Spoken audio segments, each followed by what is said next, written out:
15 साल का सफर बहुत लंबा होता है। शादी एक धारे पे चलने लगती है, इसीलिए हम चाहते हैं कि इन दोनों के जीवन की एक नई शुरुआत हो। मैं तो मम्मी पापा की शादी देखूंगा। मैं भी, बहुत मजा करेंगे। हम है ना, हम सब देख लेंगे। हम बस इतना चाहते हैं कि शुभ मुहूर्त पे सारे विधि विधान रस्म रिवाज के साथ तुम दोनों फिर से एक दूसरे के साथ शादी के 7 वचन लो। गणपति बापा मोरया। मंगल लक्ष्मी के आने वाले एपिसोड में भाई हम देखने वाले हैं किस तरीके से यहाँ पर सोम्या चलेगी अब बड़ी चाल। अब सोम्या की मंगल से मुलाकात होगी और यहाँ पर सोम्या सब कुछ सच बता देगी। मंगल को तो भाई पता ही नहीं था कि किसी तरीके से आदित्य तो इसका बर्थडे बना रहा था। यहाँ पर मंगल को लग रहा था कि आदित्य तो ऑफिस के काम से बाहर गए हुए हैं और वहीं पर हमने देखा था ना कि प्लेन वगैरह क्रैश होने की स्टोरी भी आती है और सब लोग घबरा जाते हैं। सबको लगता है कि आदित्य का कहीं एक्सीडेंट नहीं हो गया। तो ठीक है अम्मा, पर मंगल, हम पर वर्ग कुछ नहीं सुनना चाहते। अब आप सब बताइए, आप सब हमारे फैसले से खुश तो है ना?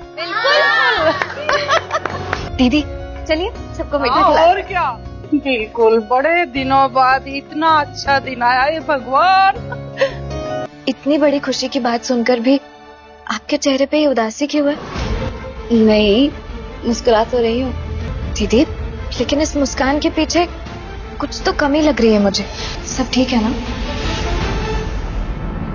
कहीं उसकी मौत नहीं होगी, लेकिन यहाँ पर ऐसा कुछ भी नहीं होता क्योंकि आदित्य तो भाई सोम्या का बर्थडे बना रहा होता है। अब यहाँ पर सोम्या मिल जाती है मंगल को और मंगल को भड़काती है और बोलती है कि भाई तुम आदित्य से गुस्सा मत करना और मुझे पता है कि तुम बहुत गुस्से में हो क्योंकि यहाँ पर तुम सब लोग परेशान थे। तुम्हें लग रहा था कि वो मुंबई गया हुआ है ऑफिस के काम से, लेकिन वो मुंबई नहीं गया था, वो तो भाई मेरे बर्थडे के लिए रुका हुआ था और यहाँ पर मैंने स्पेशली उसको रोक के रखा था। अब जैसे ही मंगल ये बात सुनती है ना, एकदम उसके होश उड़ जाते हैं।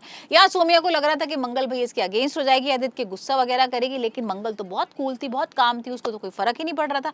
बल्कि मंगल ने तो हाथ जोड़ के उसको थैंक यू भी बोला और बोली कि अच्छा हुआ आपने रोक लिया, नहीं तो अगर वो प्लेन में चले जाते तो प्लेन क्रैश हो गया था और शायद हम उनसे मिल नहीं पाते। और यहाँ पर सोम्या ये चीज सुनती है ना तो उसके होश उड़ जाते हैं। उसको तो विश्वास ही नहीं हो रहा था कि ऐसा कुछ बोलेगी मंगल, और यहाँ थैंक यू वगैरह कह के मंगल आ जाती है, लेकिन मंगल को कहीं ना कहीं अंदर से बहुत दुख हो रहा है, बहुत गुस्सा आ रहा है। और यहाँ पर ना उसको अपने आप पर गुस्सा आ रहा है क्योंकि आदित्य पर उसको बहुत विश्वास था। उसको ये तो पता है कि आदित्य उसको पसंद नहीं करता, लेकिन ये नहीं पता था कि भाई वो सोम्या के संग बर्थडे वगैरह बनाएगा और यहाँ पर उसके संग विश्वासघात करेगा। अब वो जैसी घर पहुंचती है तो घर पे बहुत अच्छा सा वेलकम होता है, यहाँ पर फूल वगैरह बरसाए जाते हैं और भाई आदित्य उसको रोज देता है। मतलब ये तो मुझे भी देख के बड़ा शॉकिंग लग रहा था। अब जो उसने अपनी माँ के संग रिश्ता खराब किया है ना, उसे ठीक करने के लिए वो सब सारी चीजें करनी पड़ेंगी जो मंगल को पसंद है।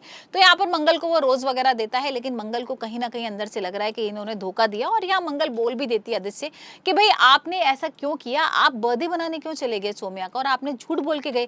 भाई सारी चीजें ठीक है, लेकिन कभी भी आप मेरा विश्वास मत तोड़ना। और यहाँ पर आदित्य को ये तो समझ में आ गया कि हाँ भाई मंगल के सामने सच आ गया। मंगल साथ के साथ ये भी बोलती है कि आप अम्मा को मत बताना, क्योंकि अम्मा को अगर पता लगेगा तो उनका दिल टूट जाएगा। और भाई आदित्य और कुसुम तो जानते हैं कि क्या सच था यहाँ पर, लेकिन मंगल को नहीं पता है कि कुसुम को ये सारी चीजें पता है।